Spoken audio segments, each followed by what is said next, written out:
बिस्मिल्लाहिर्रहमानिर्रहीम, अस्सलाम वालेकुम। मैं हूं मुबशर हसन, आपका बायोलॉजी का टीचर। आज हमने क्लास 9 के अंदर चैप्टर 2 में हेरिडिटी को डिस्कस करना है। अब सबसे पहले हम देखते हैं कि ये हमारा एस वाला नंबर क्या है। ये एस वाला नंबर 8 एंड 9 है। इसको ज़रा बुक से देखते हैं। चैप्टर है हमारा मॉलिक्यूलर बायोलॉजी और एस वाला number 8 outline the function of DNA as carrier of hereditary information. 9 है describe briefly the structure of RNA as single standard macromolecule made of nucleotides and nitrogenous bases. ये हमारे दो एसएलओस हैं जिनको हमने डिस्कस करना है। ये हमारा यहाँ पे function of DNA genes as carrier of hereditary information. अब यहाँ से हम स्टार्ट करेंगे। नंबर फर्स्ट पे आपके पास एक शॉर्ट क्वेश्चन आता है। क्वेश्चन ये आता है, what do you know about heredity. Heredity और हेरिडिटरी इंफॉर्मेशन के बारे में आप क्या जानते हैं। शॉर्ट क्वेश्चन आ गया 3 मार्क्स के लिए, 2 मार्क्स के लिए या 1 नंबर के लिए। अगर आपके पास शॉर्ट क्वेश्चन आ गया है 3 मार्क्स के लिए तो आपने सबसे पहले इसको डिफाइन करना है, देन इसका ट्रांसफ़र का बताना है कि ये ट्रांसफ़र कैसे होता है। सबसे पहले इसकी डेफिनेशन लिखते हैं। तो हम लिखेंगे transmission of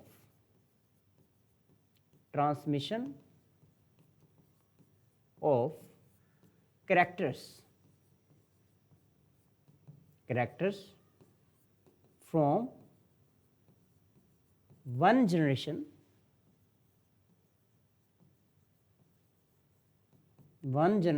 to next generation। Short form में लिखा है ट्रांसमिशन ऑफ कैरेक्टरिस्टिक्स और characters from one generation to another generation.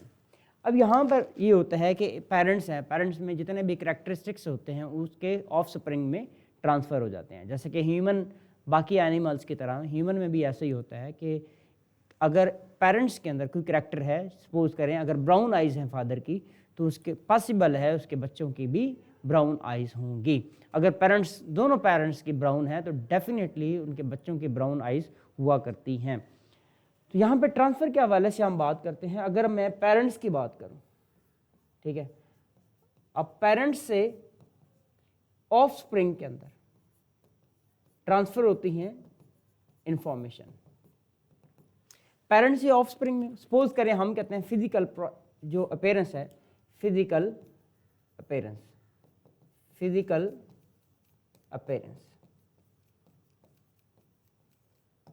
Parents की जो है वो ऑफ स्प्रिंग में ट्रांसफ़र होती है। ज़रूरी नहीं है कि वो एग्जैक्ट होगा, वो ज़रूरी नहीं है कि वो एग्जैक्ट इंफॉर्मेशन होगी। अब जैसे कि लेकिन वो रिजेंबल ज़रूर करोगे। हम कहते हैं कि जैसे कि एक ह्यूमन बीइंग है, एक पेरेंट है, उसमें उसके नोज़ है, उसकी लॉन्ग नोज़ है, उसकी ईयर लोब्स जो है वो अटैच्ड है या नहीं अटैच्ड है।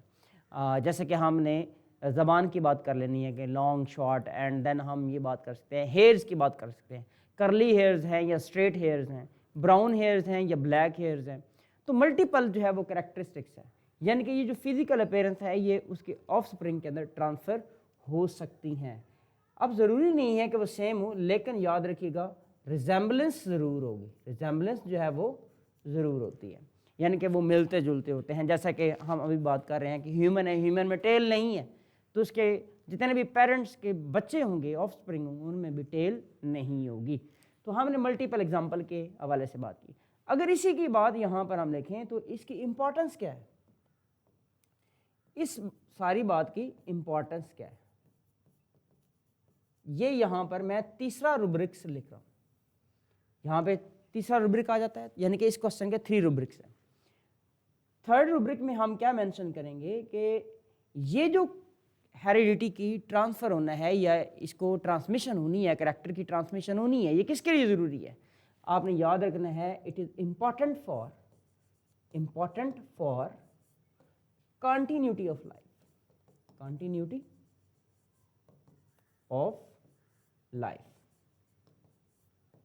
की कंटिन्यूटी के लिए ये बहुत ही ज़रूरी होती है। तो हमने अभी तक यहाँ पे शॉर्ट क्वेश्चन के हवाले से बात की है, हेरिडिटी के हवाले से, जिसमें हमने इसको डिफाइन की है, देन उसके ट्रांसफ़र की बात की है, देन हमने इसकी इंपॉर्टेंस डिस्कस की है। तो ये जो शॉर्ट क्वेश्चन हमारा था इसमें 1 + 1 + 1 3 रूब्रिक्स कंप्लीट होते हैं, तो इसका मतलब ही हमारा शॉर्ट क्वेश्चन यहाँ पे कंप्लीट हो जाता है। आगे चलते हैं जी। अब हम चलते हैं जी क्रोमैटन मटेरियल की तरफ। क्रोमैटन,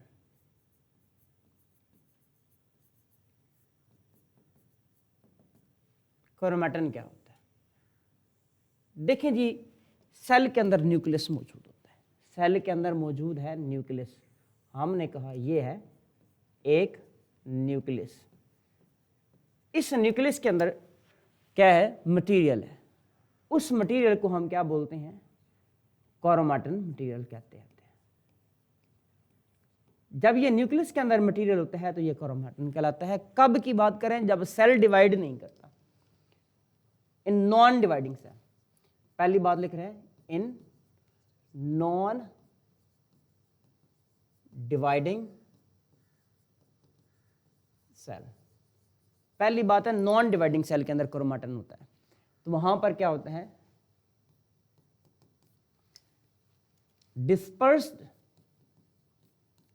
डिस्पर्स्ड फॉर्म ऑफ क्रोमोसोम। जो क्रोमोसोम होते हैं वो किस फॉर्म में होते हैं? डिस्पर्स फॉर्म में होते हैं। उस डिस्पर्स फॉर्म को हम क्या बोल रहे होते हैं? क्रोमैटन कहते हैं। और ये क्या कैसे होते हैं जी? थ्रेड लाइक होते हैं। याद रखिएगा, ये भी थ्रेड लाइक होते हैं, लेकिन कंडेंस नहीं होते, ये डिस्पर्स होते हैं। थर्ड, इसमें देखें तो इसकी कंपोजिशन आ जाती है। Composition of क्रोमैटन। क्रोमैटन जो होता है इसकी कंपोजिशन क्या होती है? याद रखिएगा, क्रोमैटन की कंपोजिशन में दो चीजें होती हैं। नंबर फर्स्ट देखें तो इसके अंदर डीएनए होता है। डीएनए के लिए हमने क्या बोला है? Deoxy ribo nucleic acid. ये हमने प्रीवियस लेक्चर के अंदर डिस्कस किया था, डीएनए। नंबर सेकंड, इसके पास क्या होती है? प्रोटीन होती है। प्रोटीन, डीएनए और प्रोटीन। अब हमने देखना है कि यहाँ पे प्रोटीन कौन सी होती है। याद रखिएगा, यहाँ पे प्रोटीन है, हिस्टोन प्रोटीन है।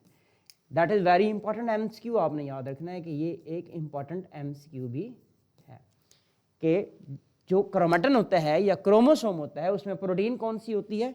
हिस्टोन प्रोटीन होती है। ये आपका एक इंपॉर्टेंट एमसीक्यू है, आपने इसे नोट करना है। ये कंपोजिशन आ गई। नेक्स्ट चलते हैं एक इंपॉर्टेंट स्ट्रक्चर जिसे हम कहते हैं न्यूक्लियोसोम। न्यूक्लियोसोम। अब जो हमने डीएनए और हिस्टोन की बात की है, ये इससे रेलेवेंट बात है। होता क्या है? ये प्रोटीन है, हिस्टोन, इसके ऊपर चार्ज होता है पॉजिटिव, डीएनए के ऊपर चार्ज होता है नेगेटिव। मैं यहां पर मेंशन कर रहा हूं, डीएनए के ऊपर कौन सा चार्ज है? नेगेटिव। इंपॉर्टेंट एमसीक्यू है। और प्रोटीन पर चार्ज कौन सा है? ये पॉजिटिव। ये हमने याद रख लेना है। इस हिस्टोन के ऊपर जो चार्ज है वो पॉजिटिव है और जो डीएनए के ऊपर चार्ज है वो नेगेटिव है। तो होता क्या है? ये प्रोटीन एज इट मौजूद है, यानी कि इसके ऊपर पॉजिटिव चार्ज है और ये इस तरह से मौजूद है। अब होता क्या? डीएनए का जो मॉलिक्यूल है इसके ऊपर क्या करता है? वो लिपट जाता है इस तरह से। और देखें तो इसने यहां पे 2 टर्न्स लेने होते हैं। ये डीएनए आ रहा है, सपोज करें इस तरह से डीएनए आ रहा है, तो डीएनए जो है वो क्या करता है? इसके ऊपर 2 टर्न लेता है। यहां पे 2 टर्न आपको वाज़े नजर आ रहे हैं। ये डीएनए इस तरह से आपको, तो डीएनए के 2 टर्न्स आ जाएंगे। यानी कि यहां पर आपने कहना है कि डीएनए प्लस जो हिस्टोन प्रोटीन है ये मिलके क्या बनाते हैं? न्यूक्लियोसोम बनाते हैं। याद रखिए, ये बीड लाइक स्ट्रक्चर होते हैं। Beed like structure,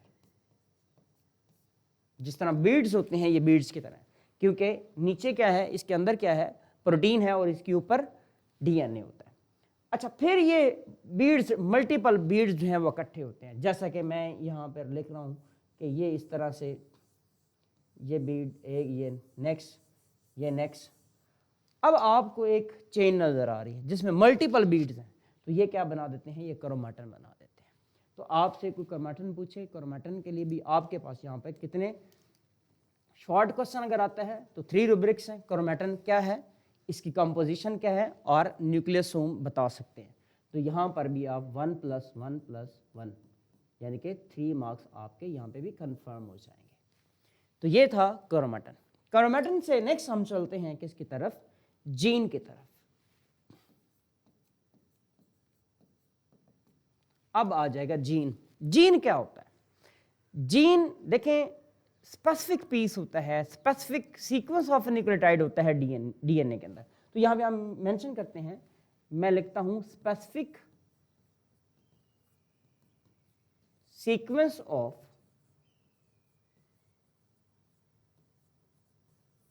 nucleotides. DNA के अंदर ये स्पेसिफिक सीक्वेंस ऑफ न्यूक्लियोटाइड होता है। ये याद रखें, तो ये एक स्पेसिफिक स्पेस होती है या प्लेस होती है किसके अंदर, डीएनए के अंदर। Specific sequence of nucleotides have specific information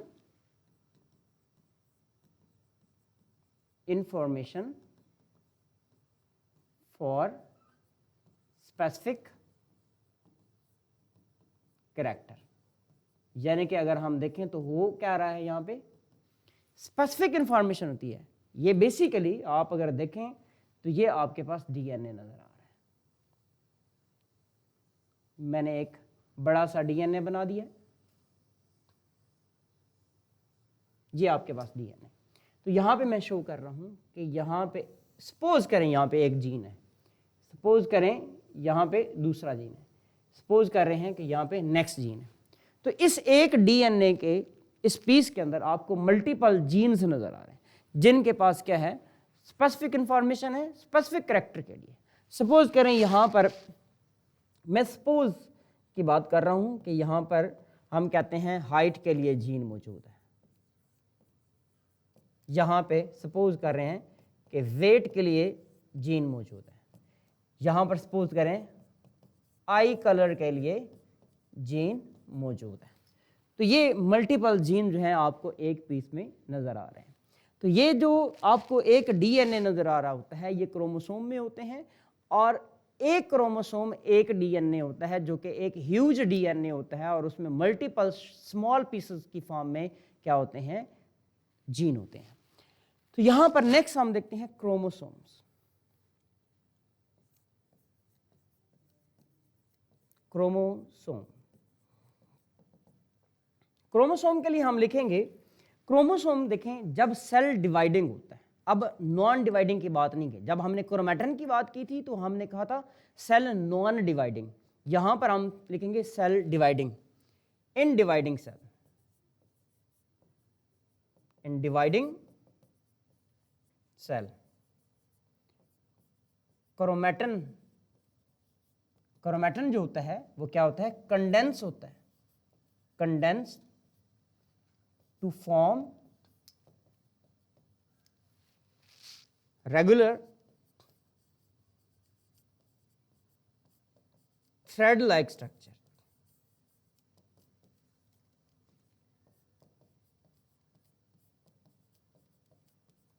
that are known as chromosome. अब इसको हम क्या लिखेंगे, यहाँ पे इसको हम क्रोमोसोम लिख रहे होते हैं।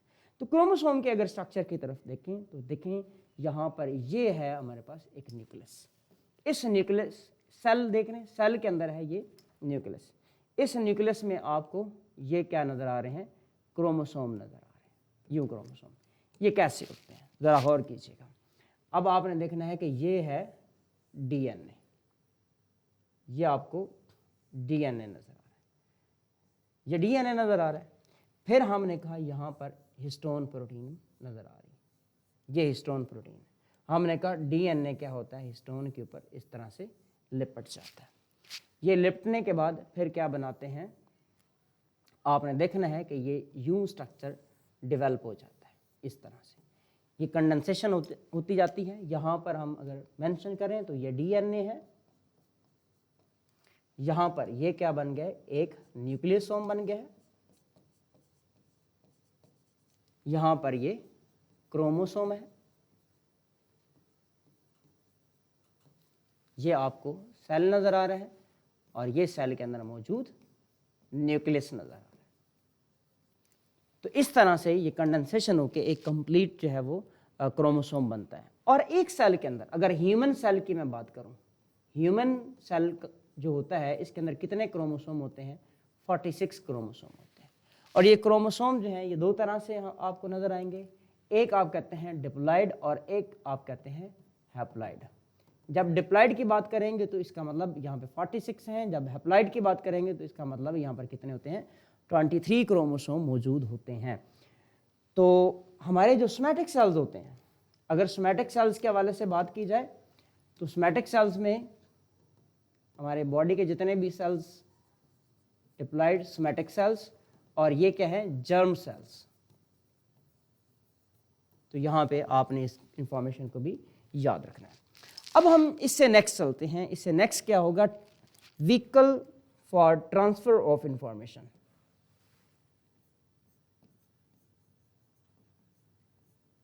Vehicle for transfer of information.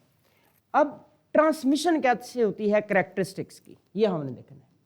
याद रखिएगा, पेरेंट्स हैं, जहां पर मैंने बात की है पेरेंट्स हैं। अब पेरेंट्स में हमें पता है दो तरह से होते हैं, एक हम कहते हैं फादर होंगे, एक मदर है। अब होगा क्या? जो फादर है इसके अंदर फॉर्मेशन होती है किसकी? स्पर्म्स की। और मदर के अंदर क्या होते हैं? एग्स की फॉर्मेशन होती है। इनको हम जनरली कहते हैं गैमीट्स। इनको हम लिखते हैं गैमीट्स।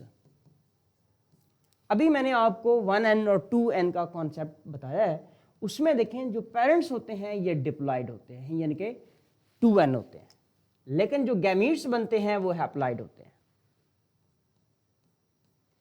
अब गैमीट्स बन गए हैं जो कि हैप्लॉइड थे, बाद में क्या होता है? ये गैमीट आपस में फ्यूज करते हैं। जब ये फ्यूज करेंगे तो ये बनाएंगे जाइगोट। अब ज़ाहिर सी बात है, हुआ क्या है? 1n प्लस 1n आपस में मिले हैं तो बन गया 2n, डिप्लॉइड जाइगोट बन गया। अब जाइगोट जो है इसने क्या करना है? डेवलप करना है। तो इसने बनाना है एम्ब्रियो। एम्ब्रियो ने डेवलप करना है तो कंप्लीट ऑर्गेनिज्म जो है वो डेवलप हो जाएगा। अब जो इंफॉर्मेशन, जो हेरिडिटी मटेरियल पेरेंट्स में मौजूद था, मदर और फादर में मौजूद था, वो दोनों में से हाफ हाफ किस में आ गया है? उसकी ऑफ स्प्रिंग में आ गया। यानी कि ये वाला ऑर्गेनिज्म क्या है? उसका ऑफ स्प्रिंग है, यानी कि उसकी प्रोजनी है, ऑफ स्प्रिंग आ गया। तो इस तरह से vehicle for transmission of characteristic की हम बात करते हैं। नेक्स्ट चलते हैं जी, हमारा इसी के अंदर नेक्स्ट जो SLO है वो है RNA। RNA की बात करेंगे तो इसको हम लिखते हैं राइबो न्यूक्लिक एसिड। हमने कहा न्यूक्लिक एसिड दो तरह से होते हैं, जो RNA है ये क्या है? Ribo nucleic acid. Ribo nucleic acid short form में RNA। अब RNA के हवाले से हमने जो पहली बात करनी है वो क्या है? हम कहते हैं कि इसकी फॉर्मेशन किस में होती है? न्यूक्लियस में। न्यूक्लियस में ये क्या करता है? इसकी फॉर्मेशन होती है। और स्पेसिफिकली अगर हम बात करेंगे वो भी यूकैरियोटिक सेल की। यूकैरियोटिक सेल, यूकैरियोटिक सेल में हम भी आते हैं, हमारे सेल भी क्या है? यूकैरियोटिक सेल है। यूकैरियोटिक सेल का मतलब होता है जिनमें न्यूक्लियस मौजूद होता है। और इसके बाद अगर हम देखें तो फिर क्या होता है? न्यूक्लियस में ये बनने के बाद RNA जो है, इसकी ख़ास बात ये है, ये इंफॉर्मेशन कहाँ से लेते हैं? DNA से। अगर हम देखें तो होता क्या है? पहले DNA मौजूद है, DNA से इंफॉर्मेशन लेके RNA बनेगा। अब जो RNA में इंफॉर्मेशन है वो किस में ट्रांसफर होती है? वो प्रोटीन बनाने में इस्तेमाल होती है। तो ये आपके पास RNA का इंट्रोडक्शन आ जाता है। अब RNA की कंपोजिशन की तरफ आते हैं।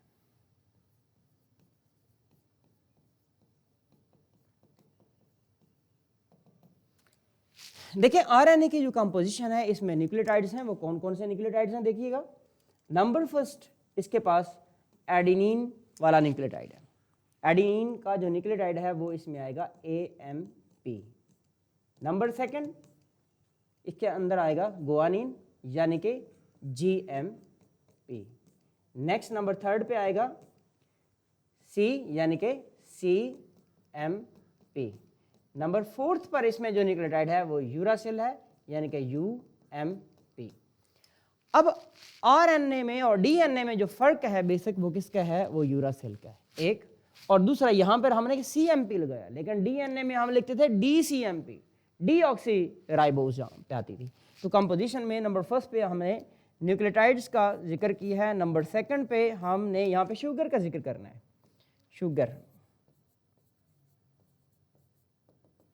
शुगर इसमें क्या है, राइबोज है, यानी कि यहां पर कौन सी आ रही है, राइबोज। इसकी राइबोज शुगर कैसे आएगी, इस तरह से आपको राइबोज शुगर नजर आएगी। अब हमने देखना है कि इसकी शुगर और डीएनए के शुगर में क्या फर्क होता है।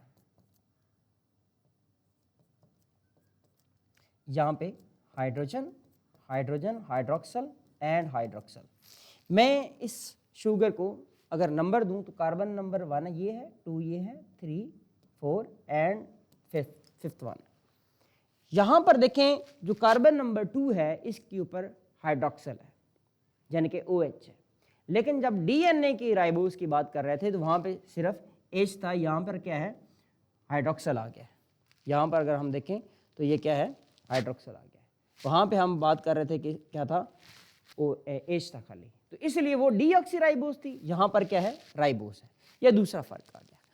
अच्छा नेक्स्ट चलते हैं जरा, इसमें देखिएगा इंपॉर्टेंट पॉइंट, थर्ड पॉइंट मैं यहां पर लिख रहा हूं, सिंगल स्टैंडर्ड।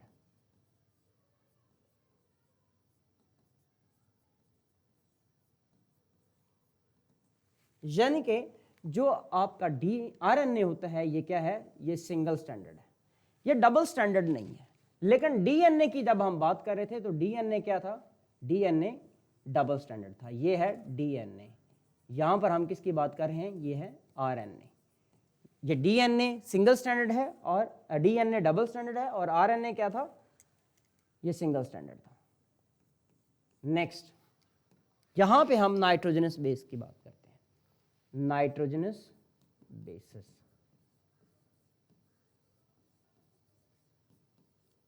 नाइट्रोजनस बेसिस की अगर बात करें तो जब हम डीएनए की बात करते थे उसमें हम ये कहते थे नाइट्रोजनस बेसिस आपस में बॉन्ड बनाए हुए हैं।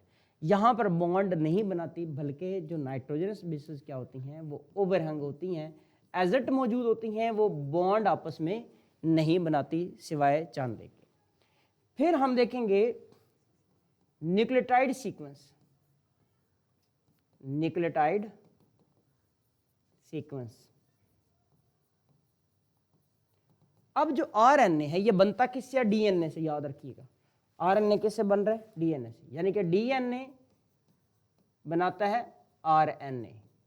इसका मतलब है जो सीक्वेंस डीएनए में होता है वही सीक्वेंस ट्रांसफर हो जाता है आरएनए में। सपोज करें मैं यहां पर कहता हूं कि ये आपके पास एक डीएनए है, ये सपोज वैल्यू में लिख रहा हूं, इसकी एक चेन की मैं बात करूंगा जिसने आरएनए बनाना है, ये डीएनए और ये डीएनए की वो स्ट्रैंड जिसने आरएनए बनाना है। मैं इसका सीक्वेंस लिखता हूं जैसा कि एडेनिन, गुआनिन, साइटोसिन, थाइमिन, यहाँ पे यूरासिल नहीं होगी, यहाँ पे साइटोसिन अगेन से लगाता हूं, गुआनिन। अब हम कहते हैं यहां पर बन गया है आरएनए, ये आरएनए बन गया। सेम कॉपी होगा लेकिन इसका कॉम्प्लीमेंट्री होगा, यानी कि एडेनिन है तो यहाँ पे एडेनिन के ऑपोजिट जो लगेगी वो यूरासिल होगी, गुआनिन के ऑपोजिट साइटोसिन, साइटोसिन के ऑपोजिट गुआनिन, थाइमिन के ऑपोजिट एडेनिन, साइटोसिन के ऑपोजिट गुआनिन, गुआनिन के ऑपोजिट साइटोसिन। अब हमने देखा क्या है, ये बन गया है हमारा आरएनए। तो हमने कहा है कि आरएनए के पास जो इंफॉर्मेशन आई है वो किससे आई है, वो डीएनए से आई है, और आरएनए डीएनए का क्या है, कॉम्प्लीमेंट्री है। तो यहाँ पर हमने इसकी क्या देख लिया, न्यूक्लियोटाइड सीक्वेंस कैसे ट्रांसफर होता है डीएनए से आरएनए के अंदर, उसको भी हमने डिस्कस कर लिया। अब आगे चलते हैं टाइप्स ऑफ आरएनए। अब टाइप्स ऑफ आरएनए का शॉर्ट क्वेश्चन आता है और अक्सर आता है टाइप्स ऑफ आरएनए, और शॉर्ट क्वेश्चन है, याद रखिएगा, और 3 मार्क्स के लिए आता है। इसके 3 एग्जैक्टली रूब्रिक्स मौजूद हैं जिनको हमने डिस्कस करना होता है। नंबर फर्स्ट पर देखिएगा, नंबर फर्स्ट मैं लिखता हूं मैसेंजर आरएनए। शॉर्ट यहां पे स्मॉल में हमने एम लिखा है, इसका मतलब है मैसेंजर आरएनए। नंबर सेकंड पर लिख रहा हूं ट्रांसफर टीआरएनए, टी स्मॉल लिखना है। नंबर 3 पर लिख रहा हूं राइबोसोमल आरएनए यानी कि आरआरएनए। यहां पर पहला जो मैंने यहां पे अल्फाबेट लिखा है वो स्मॉल में लिखा है, ठीक है।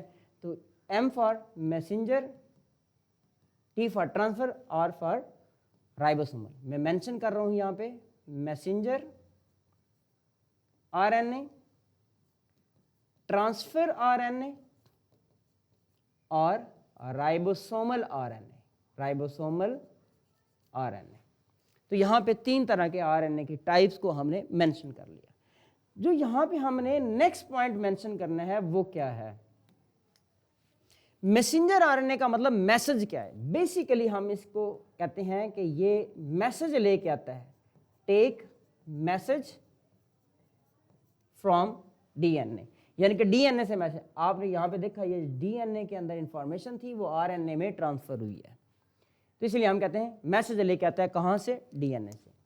जो ट्रांसफर आरएनए है ये ट्रांसफर करता है अमाइनो एसिड्स को जब प्रोटीन की फॉर्मेशन होती है। तो यहां पे मैं मेंशन कर रहा हूं ये ट्रांसफर करता है, transfer amino acids during protein formation. तो आरएनए याद रखिएगा, अभी हमने बात की थी कि जो आरएनए है इसका काम क्या होता है, ये आगे नेक्स्ट प्रोटीन बनाने में हेल्प करता है। तो जितने भी आरएनए हैं इनका रोल कहीं ना कहीं प्रोटीन बनाने में होता है, यानी कि जो राइबोसोमल मैसेंजर आरएनए वो मैसेज लेके आता है डीएनए से, ट्रांसफर आरएनए ट्रांसफर करता है अमाइनो एसिड को जब प्रोटीन बन रही होती है, क्योंकि जो अमाइनो एसिड्स होते हैं वो प्रोटीन के बिल्डिंग ब्लॉक्स होते हैं, वो यूनिट्स होते हैं। और राइबोसोमल आरएनए क्या करता है, ये राइबोसोम की कंपोजिशन होता है, यानी कि you can say component of ribosome. तो राइबोसोम के लिए हमने ऑलरेडी पढ़ा हुआ है कि ये प्रोटीन बनाने वाली फैक्ट्री होती है सेल के अंदर। यानी कि अगर आपसे सवाल पूछा गया है which of the following organelle is protein factory, that is ribosome. Ribosome यानी कि प्रोटीन बनाने वाली फैक्ट्री है। तो यहाँ पर राइबोसोम खुद किससे बना होता है, राइबोसोमल आरएनए से और प्रोटीन से बना होता है। तो ये आपका एक शॉर्ट क्वेश्चन था जो टाइप्स ऑफ आरएनए के हवाले से था।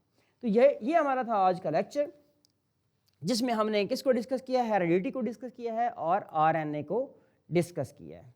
तो आज का लेक्चर हमारा कंप्लीट होता है। आपने हमारे चैनल को सब्सक्राइब करना है, व्हाट्सएप चैनल को भी फॉलो करना है, हमारी वीडियोस को लाइक करना है, कमेंट्स देने हैं, अपनी सजेशंस देनी है। अपना ख्याल रखिएगा, हमारे चैनल का भी ख्याल रखिएगा। अल्लाह हाफिज़।